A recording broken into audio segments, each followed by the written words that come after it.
Hello guys! Ito ang inyong Simply Finay Cheryl and welcome ulit sa ating channel. Yan, tulad ng nakasanayan, mag-update ulit tayo. Meron lang ulit bagong i-open na group or bagong batch sa August 22, 2023. So sa mga nag-iintay dyan at sa mga nag-send na dati ng application and then sa mga gustong mga bago mag-a-apply, ito na po, may nakahihintay ulit. Monthly, mag-o-open na ng application. Ang kagandahan nyo lang is hindi kayo matagal maghihintay ngayon ng entrance exam link kasi by next week is magsisend na rin sila agad mga 3-4 days before yung August 22, mga 18, 19 magsisend na yan sila ng entrance exam link dun sa mga mapipila nilang application form. Kaya, kailangan yung mga gagamitin ninyong email address sa pag-send ng application is ma-check nyo maigi para hindi nyo ma-miss yung entrance exam link nila. So, yun guys, meron din silang FB page, Work in Finland. Paki-check yun. Marami ng mga followers yun. Doon sa pinaka-latest nilang post, makikita nyo po doon yung link. And then, dun sa mga hindi masyado sa FB, mayroon din silang website na hsso.fi.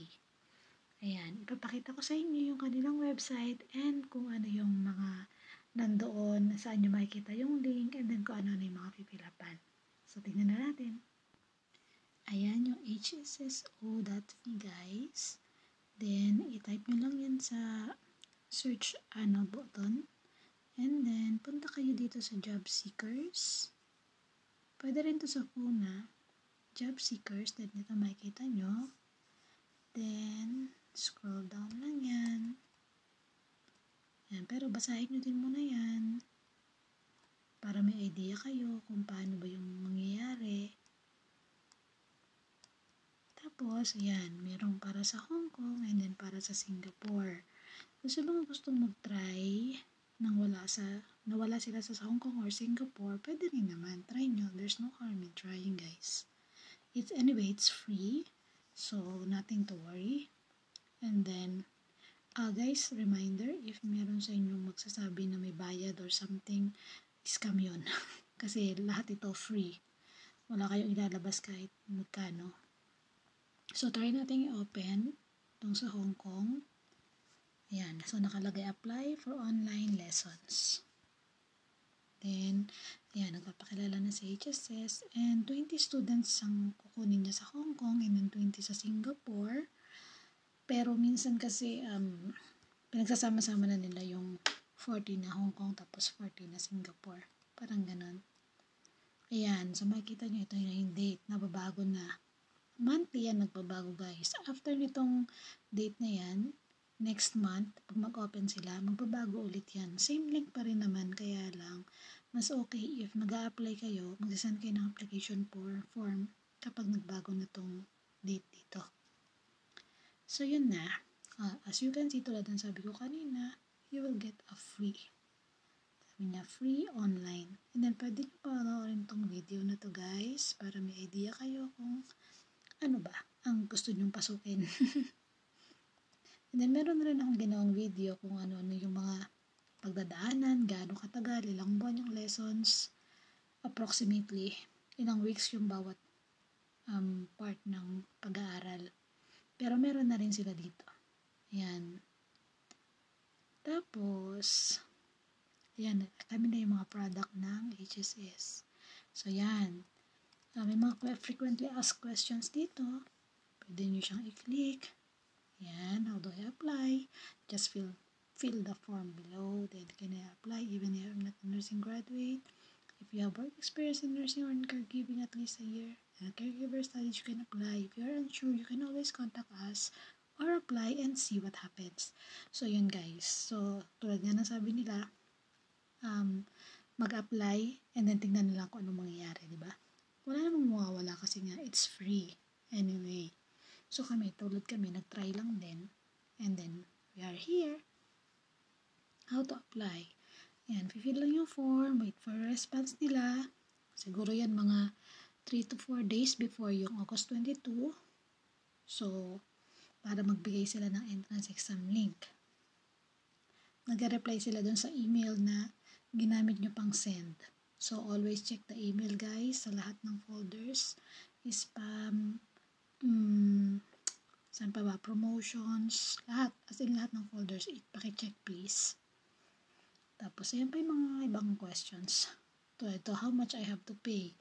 See, you don't have to pay anything. So, if ever na may maghingi sa inyo ng any amount for the slot or something, nako guys, please, huwag kayong makikinig doon kasi scam yun for sure. Including visa processing is free. Tama to. Wala kaming binayaran nung visa namin sila.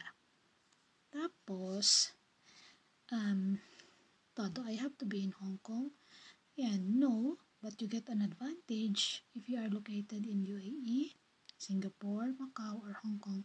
As we have weekly on-site lessons every Sunday. You can attend the lessons also virtually, but then you have to be really familiar with virtual meeting tools.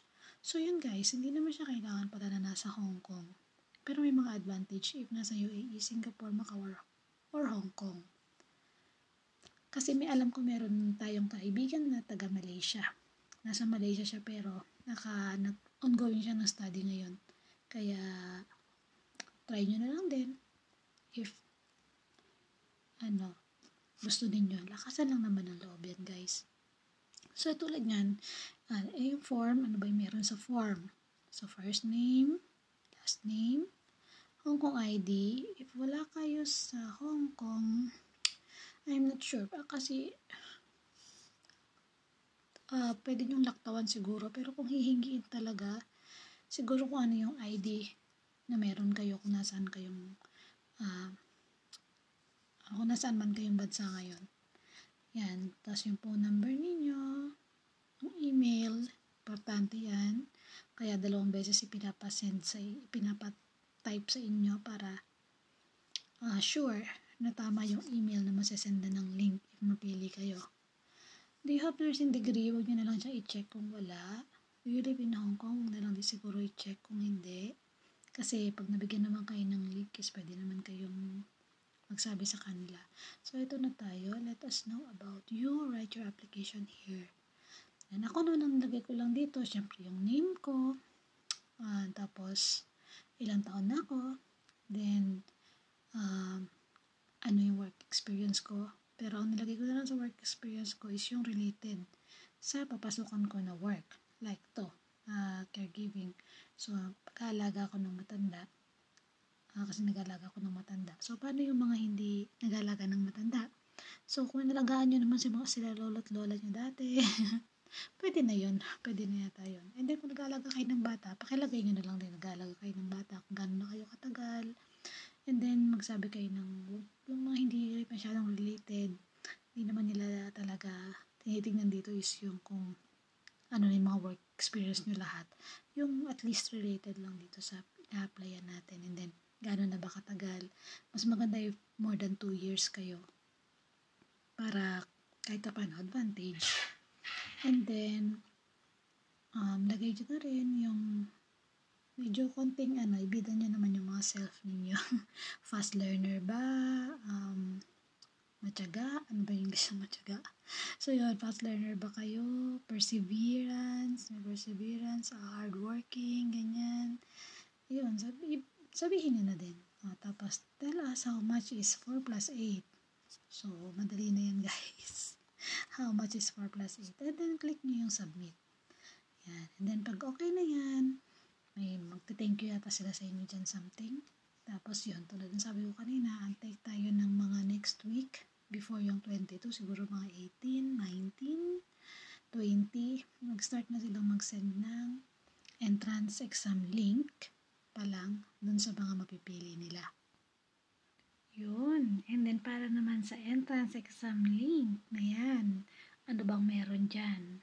Yung entrance exam link na yan na yung magiging daan na talaga yan. Pag napili kayo dyan or nakapasa kayo dyan sa entrance exam na yan, yun na yung start ng journey nyo ng pag-aaral ng Finnish language. And then, pag naipasa nyo yun, mga Finnish language na yan, go to practical nursing, and then, yun, pupunta na kayo dito tulad na nangyari sa amin. So, entrance exam, ano bang meron dyan? Mostly dyan is mga logic questions, and then mga personal questions about sa'yo. Ganyan. Siguro may mga questions din na, parang, bakit Finland? Ganyan. Bakit gusto nyo mag-work dito? Yung mga ganun ba? So, prepare yourself na lang din. Siyempre, siguro pararamdaman naman nila yan kung ano yung mga isasagot nyo dyan. So, ano ba talaga yung purpose niyo para ba't gusto niyo mag-work dito? Then, make sure pala guys muna, pag na-receive niyo yung entrance exam link, huwag muna excited. Kasi po, ang entrance exam is merong oras yan. And then, pwede nyo lang yung na i-open once na yung link na yon ng entrance exam, pwede nyo lang yan i-open once na ready na kayo mag-exam. 1 hour, nasa 1 hour siguro yan. Kailangan walang distractions, hindi kayo malulobat, malakas ang internet connection, at walang tatawag sa inyo. So yun guys, kasi pag yan na-interrupt yan, nawala sa screen, kung saan man kayo nag-exam, tablet, laptop, or phone, kung saan man kayo nag-exam, pag nawala yan sa screen, sorry guys, kasi hindi na yan babalik. Tulad ng lagi natin sinasabi, hindi lahat ng nawawala ay bumabalik. Kaya, mas maganda if talagang nakafocus kayo pag nag-take ng exam. Then, bago kayo mag-exam, check nyo muna yung orientation video. May kasama yung orientation video para mas mapag-isipan nyo if tama ba itong papasukin ninyo. Kasi maraming pagdadaanan guys. Pag nakapasa na sa entrance exam, hindi ibig sabihin nun na magpa-processing na agad, no? Marami pa po kayong pagdadaanan na marami pang sabi nga nung iba, hindi lang pagsusunog ng kilay, pati pilik mata na guys, masusunog. Ayun, tapos paki-check na rin pala if yung availability nyo ba sa mga discussions, ganyan. Paki-check na lang din guys, para naman hindi sayang yung slot na maibibigay sa inyo if ever na mapili kayo. Kasi, as in, sobrang dami pa niyan guys. Meron din akong ginawang video kung ano yung mga nakapaloob sa program. Besides doon sa mapapanood ninyo doon sa isasend nila na link, na in-explain ko doon ilang weeks yung A0, yung A1, A2, para sa mas better na ma-picture ninyo kung ano yung nangyayari sa loob ng program. So, ilalagay ko rin sa description. Mamaya, paki-check na lang. So, yun guys. Update na lang ulit kami sa inyo nila si Sisay, ni Sis Maki, tungkol sa entrance exam naman. Link kapag nag-start na silang magbigay. So, keep on updating tayo guys. And then, good luck sa lahat. Try lang doon sa mga matagal na nag-send. Keep on trying guys, and then pray talaga guys. Pag para sa inyo, bibigyan na yan sa inyo ni Lord. Okay, God bless everyone. Moika Kaiki. Bye-bye. Thank you.